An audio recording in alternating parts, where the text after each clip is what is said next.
How we doing tonight, family? Hope you all are enjoying yourself on this Memorial Day weekend. We are live. We are live, and I'm coming at you with five, ladies and gentlemen. Uh, I won't be too long with this live stream.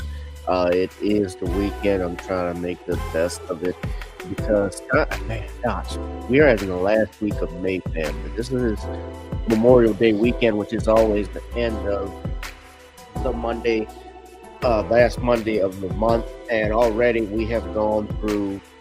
We are approaching June, which means the year is halfway over. It's hard to believe because I still remember when it was just January 1st here in New Orleans. I remember us having a big snowstorm in January. And of course, the fact that we're already here with summer right around the corner is damn near it's mind-boggling for me. It's mind-boggling how quick time flies. So that's why you got to make the best of things with the rest of things. And so we are live tonight, today, ladies and gentlemen. It's not going to be a long live stream.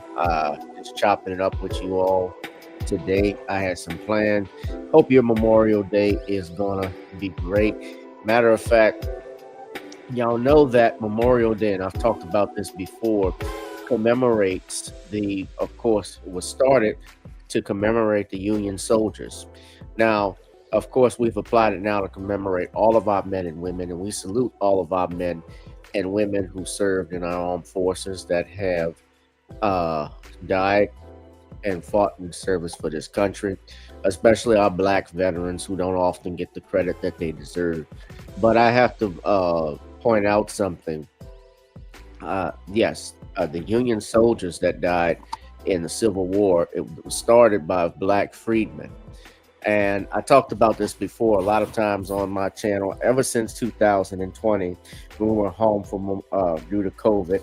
And if y'all recall, I shared that story about the retired Army colonel, a white man who was telling the same story out in, I believe it was in somewhere in Ohio. And they actually turned off his microphone when he started to get into that. Well, when he did that, of course, that was around the time of Trump's first year in office, first term in office. And then also, we had that same on the 25th, which was, I think it was a couple of days before the George Floyd uh, killing. And we're going to get into that in a minute. They cut his mic off. So today we are talking about, of course, and commemorating uh, the death of George Floyd nearly 5 years later. Now, of course, this is not nothing new that we've seen Black Americans be killed by the police department. The things that have happened.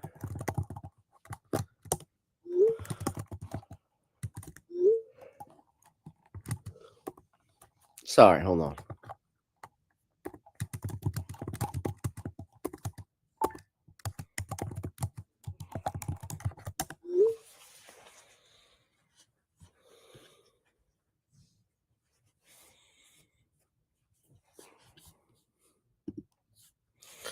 All right, I'm sorry.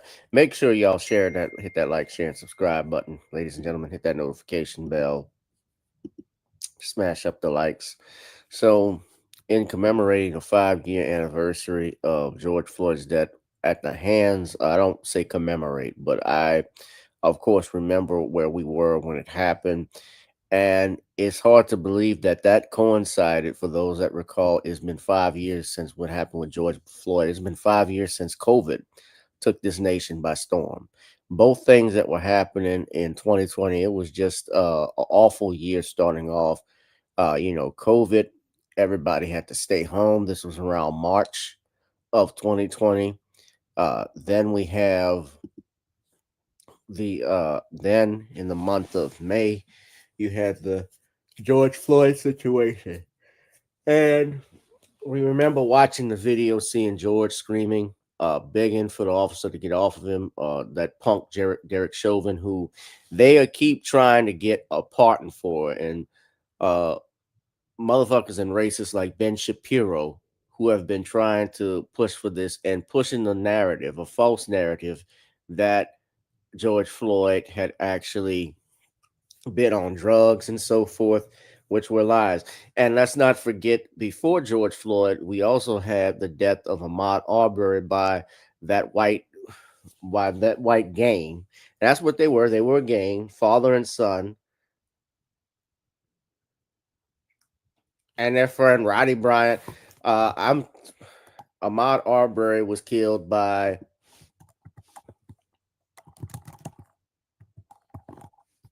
out in Georgia. Yeah, that was in February. I said April, but I think it was in April when the charges, I think when they were formally arrested because that video went viral. So that was the McMichaels. That's correct. Travis and Gregory McMichael.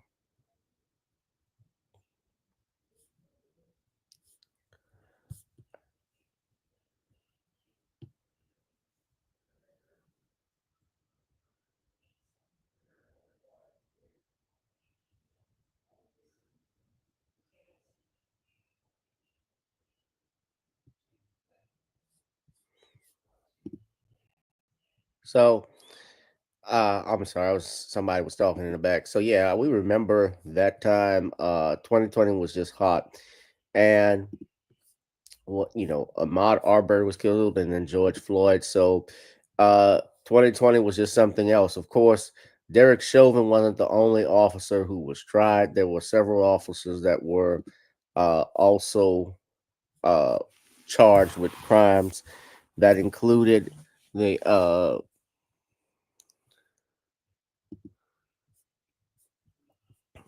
that included uh, J. Alexander Quinn, Thomas Kieran Lane, and Tal Thao, who were all charged. Of course, Chauvin, Cone, Lane, and Thao would be convicted in federal court for uh, deprivation of rights under color of law, which is a civil rights violation, and willfully failing to intervene to stop use of unreasonable force. That was Quan and Tao who were convicted on that. Chauvin, of course, was convicted of second-degree murder, third-degree murder, and second-degree manslaughter. And Lane, Quinn, and Tao were convicted of aiding and abetting second-degree murder, respectively. All of these men have been sentenced to prison. Chauvin was sentenced to 22 and a half years in state and 21 in federal court. They've been trying to push for a pardon for this punk ass white boy. Like I said, Shapiro and others trying to say that he didn't die. That Floyd basically killed himself by an overdose of drugs, which has been refuted multiple times. We have to be truthful with our stuff. And white supremacists, of course, they don't like dealing with facts. And that's what you have here. What's going on, my man? Kid Gravity. Hope you're doing well. So, what have we learned from this? So, just everybody taking back CBS News, Fair Use, by the way, they did a story about the 5-year anniversary. And I just want to play a little bit of it. Of course, I'm going to try and not show it. I'll probably just play the audio so you can hear because I don't want a copyright strike, but fair use.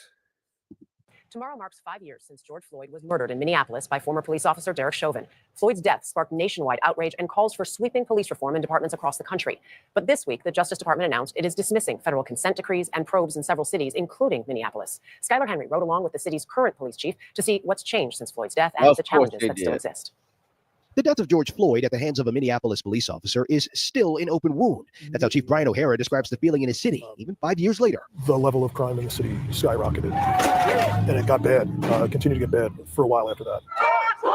I was here then, covering the protests that erupted after the tragedy. Many of the people here at the site of where George Floyd died hope his death brings about more changes between law enforcement and the communities they serve. O'Hara started as chief 2 years later, adamant about implementing changes from within, including leadership, arrest tactics, community engagement, and officer training. In my experience, the people who are here today are dramatically different from the impression that I had of this department. Now, let me just stop this. What they talk about these consent decrees, for instance, a consent decree with a police department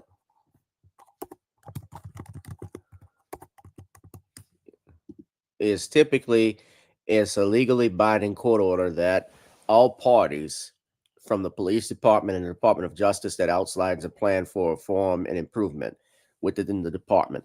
That's what a consent decree is. So think of it like you both agree in this. Now it's very similar, like for instance, with a custody order, a judge will issue a consent decree, and if there's no agreement, they could call it a considered decree. But with a consent decree, it's a legally binding agreement that they're going to make reforms. And so the Trump administration, not surprisingly, is getting rid of those consent decrees. And they're ending this one in particular in Minneapolis. In 2020. We rode along with the chief to areas the department identifies as hotspots or where crime is at its worst, like this corner, where a 6-year-old girl was killed by a stray bullet. When you have that much gunfire, that's how you have innocent kids getting hit by bullets. Minneapolis is one of the few major American cities where the violent crime rate has not improved much since 2020. Police data shows shootings are trending down. O'Hara says the department is doing the best it can, operating with far fewer officers than are needed. I've been standing there, boys, teenagers, men are dead in the street, and mom is behind the crime scene tape wailing, and I'm going through my head thinking, we've had so many murders already this week. What happens if someone else dies? We don't have enough homicide investigators. Some community members told us they feel relations with the police have improved. Before, police used to pull over everybody. The people on the street, they used to use a lot of difficult stuff. You know? I think getting back to the basics, everything we do revolving around both reducing crime while earning trust with the community and trying to restore some pride in this profession, help our people heal. Yes, Lord. A healing process that takes time. For CBS Saturday Morning, I'm Skyler Henry in Minneapolis.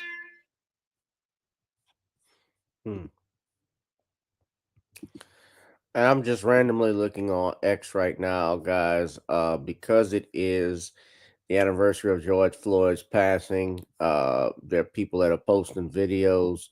I just want to share this with you. So this is courtesy of Tariq Nasheed, who had this on his X platform. He said, 5 years ago today, remember, George Floyd was lynched by a suspected white supremacist race soldier, and white supremacists around the country tried to lie and slave Floyd died of an overdose. Remember, white supremacy is not about the truth. It is about dominance. And the white supremacists try to dominate the narrative using the I'm white and I say so tactic. Absolutely. Jamal Green, this is the brother that ran for, I think he ran for a councilman or mayor out in Chicago. He says, I think it's utterly disrespectful to black people when other movements from other genders hijack protests for black people for their group's benefit. I don't see 10 black people out here. This had nothing to do with George Floyd, and these people couldn't care less about black people, no matter the R where you stand. This just isn't right. So if we don't get it, this is a free Palestine. Oh, shit. That's right. That's not a George Floyd protest. That's a free Palestine protest. Nothing to do with George Floyd. Nothing whatsoever.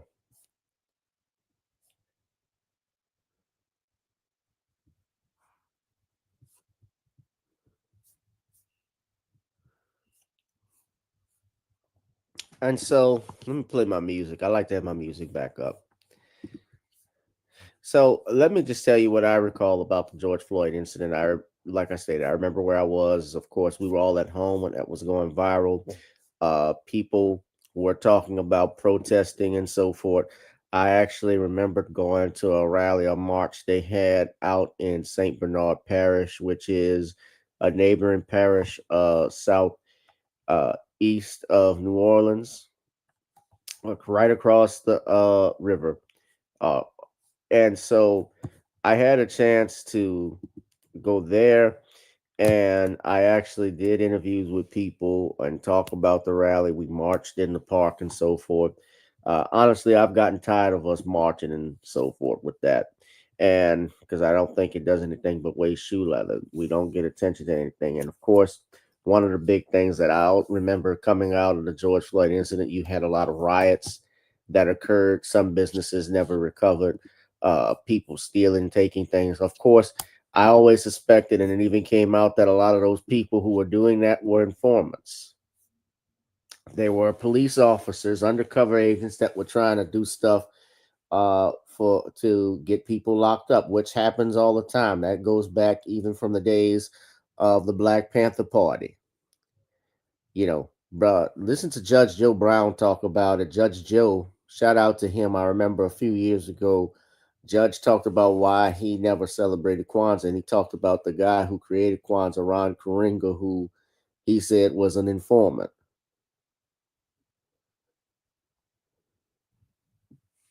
You go to a party, you go to a party, or you go to an event, you tell everybody about, well, have a meeting before that with everybody what we're going to do at this event, and then when you get there, all of a sudden the police show up and arrest you. And he said that that was the cops. You knew somebody was informant of it because that person would uh, show up like nothing happened.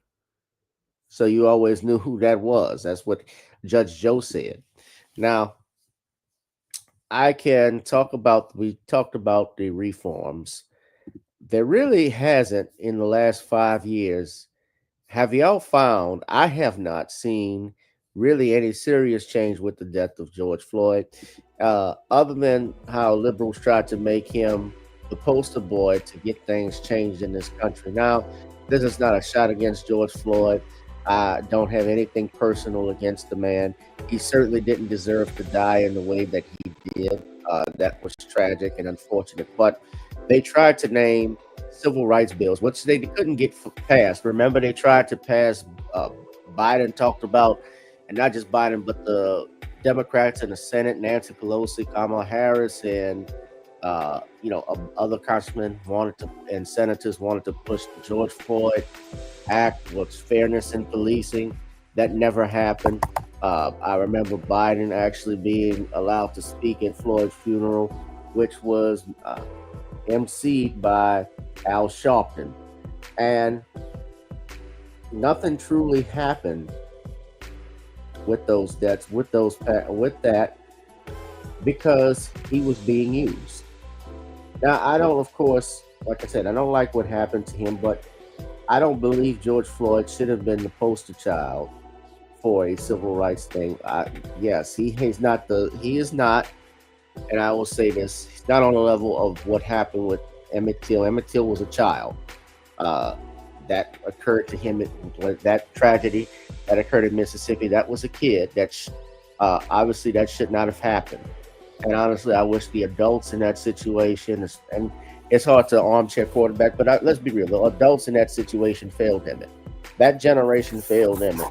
And yes, I know it's the 50s and so forth, but we should have been demanding blood.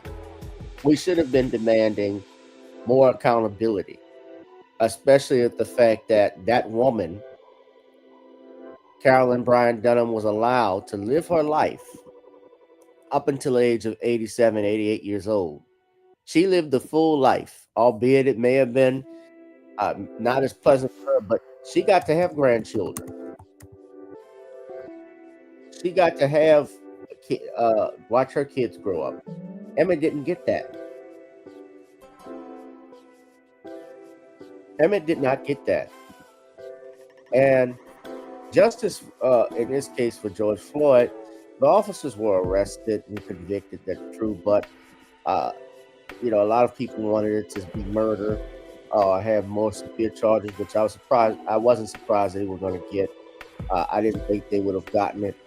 But what have we learned from this incident? Has there been changes in policing in terms of how they do things?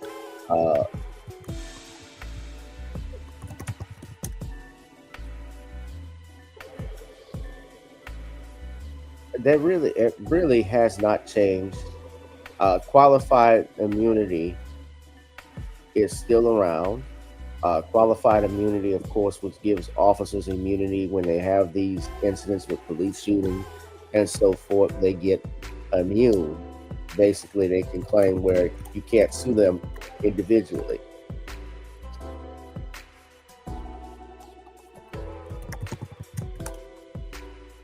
It protects these officials, it protects these officers from any civil liability. Yeah.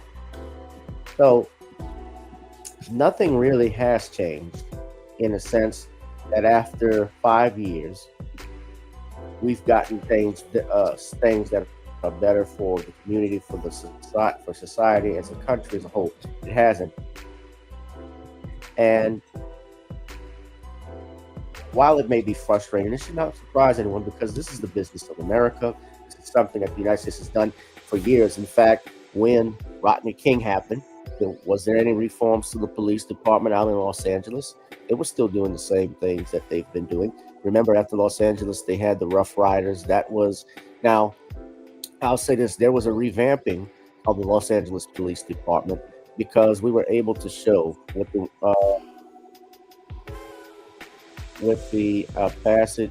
LAPD when they found out about the Rough Riders, which was a gang, the Rampart scandal. You had a gang within the LAPD, and the feds even had to step in. Bill Clinton, and you can say what you want about Bill Clinton, but I'll give him his credit. He even called for an investigation into the LAPD. This and with regards to racial prejudice and profiling that they were doing, and that was in the 90s, right after the O.J. Simpson case. Of course, it was even revealed that the Los Angeles Sheriff's Department, I remember just recently, about a year or two ago, the Sheriff's Department had a gang inside of it.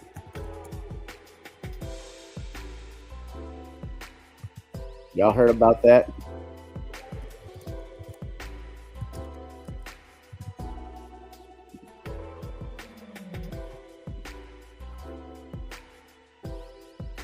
They formed internal gangs, yeah.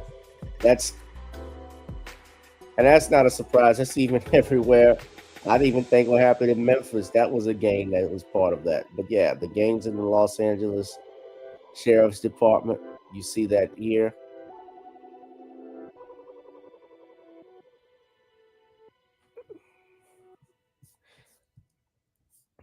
They had that.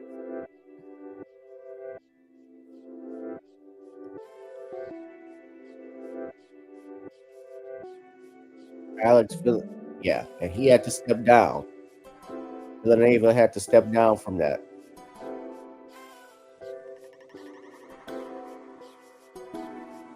He was also involved. His department was involved with the Kobe Bryant situation, with Kobe Bryant's passing, with the helicopters and the pictures being released. Yeah, that was controversial.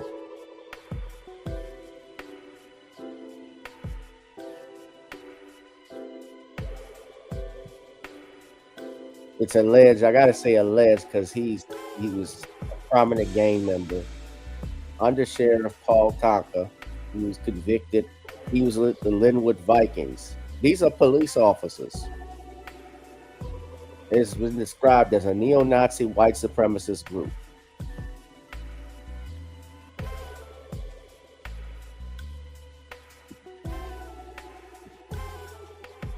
Yeah.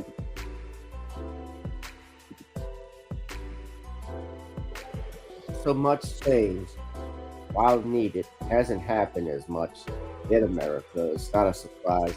And the George Floyd incident is certainly a shocking reminder of what happens to black men in this country. Of course, I don't think, like I say again, I don't think he should have been the poster boy for a Civil Rights Act.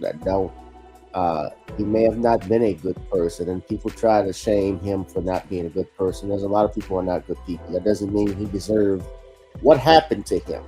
And that's probably the reason and problem we have, especially with the conservatives, like the Ben Shapiros and even the Candace Owens and so forth, who tried to push lies against George Floyd that he didn't deserve.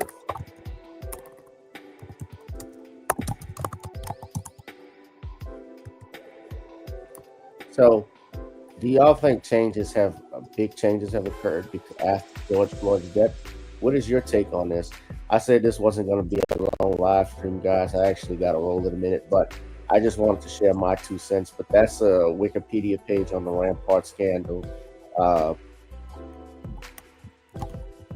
There are also some video pages you can go to, including NBC News, where they talked about qualified immunity. And I'll just play this right quick before we roll on out. This is a video going live. Make sure you hit the copyright fair use button right there. Get these ads. critics say make it hard to gathering signatures. In Ohio, advocates are gathering signatures to end qualified immunity. That protects police officers from civil lawsuits, even when they violate the Constitution. Those advocates are hoping that Ohio will vote to become the fourth state to limit those protections, which critics say make it hard to hold accountable officials. The effort to stop qualified immunity has been years in the making, ignited into a national firestorm in 2020 after the murder of George Floyd at the hands of police. NBC's Lawrence Hurley joins us with his reporting on this story. MSNBC legal analyst Paul Butler is here as well, a former prosecutor and a professor at Georgetown Law.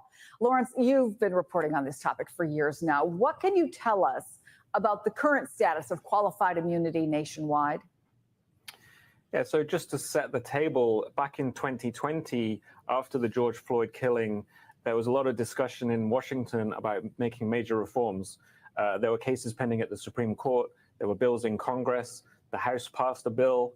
The Supreme Court spent weeks considering whether to take up cases, but none of that ended up happening, right? So at the national level, very little has happened. The reform effort has kind of fizzled, really, at the national level.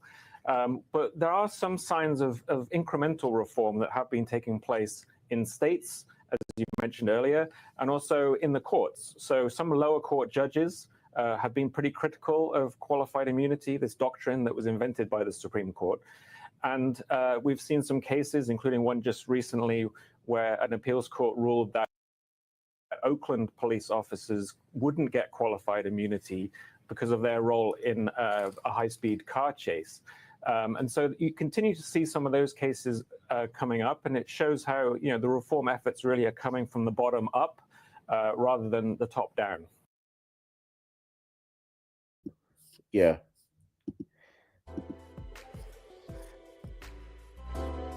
Good luck with this administration. That's not going to happen with that. Not on a federal level, at least. But anyway, guys, like I said, I wasn't going to be long, but you all be safe and be blessed. Hope everyone is doing great. You're enjoying yourselves. Enjoy the weekend. They got some movies to see too. They got Mission Impossible is coming out this weekend. I think this is the final film. They also have Sinners is still out. They got a couple of things out. What's going on, DeAndre? DeAndre, speaking of which, man, y'all have missed my shows. We had an excellent night of comedy last night. We had I gotta mention this. I gotta toot my horn because we had a great show yesterday over at The Verdict. All the comedians, my man Mark Caesar, Terry Scott, and Real Delicious, they all showed up and showed out. The audience was packed. It was a nice crowd. We enjoyed it. We're going to do it again, of course. I can always use more people to come on in and support us, support what we're doing, because we're trying to make New Orleans a top place in comedy, in the comic field. And I certainly think that it's a great event. It's great for us when we get to see more people involved in it. And it's hard in New Orleans, especially, to get people to come out for a comedy show. Music, they'll come out to. Comedy, not so much. Comedy is very hard to get people to come out and enjoy. But yeah, we did a great thing though. We had people showed up. They enjoyed themselves. They said they would do it again. So I'm gonna hold them to that. But anyway, guys, let's go ahead and we're gonna wrap this thing up in a minute. Let's see if this was the flyer.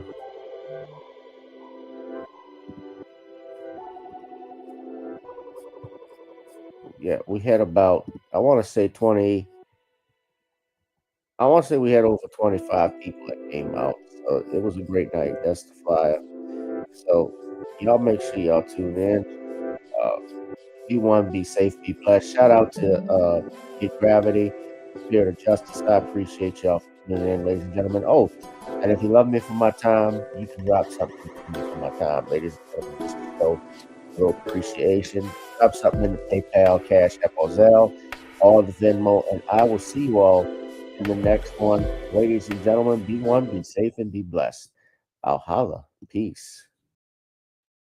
Whoever you are, wherever you are, hope you are blessed and doing safe. Ladies and gentlemen, greetings, family. Of course, I'm tuning in. You see me without the glasses off today, but if you're looking for some opportunities, particular advertisement opportunities, then look no further at the link at the bottom to my email address. You can hit me up for advertisement opportunities. We are supporting and promoting your businesses here on this channel. You can also, if you would like to donate and subscribe to our Patreon, a link is at the bottom as well. So you have multiple ways in which you can advertise with the platform by emailing me when we go on through our live stream. You also have access to premium content, those that want to see premium content that you will not find here on YouTube or Facebook or Twitter, as I am suspended probably by now. You guys can check out the Patreon at link at the bottom. But advertisement opportunities, definitely email me, gavin.grich1@gmail.com for rates. And for the Patreon, it is the same as the YouTube channel. It is channel gboot2786. All right, I'll holla. Peace.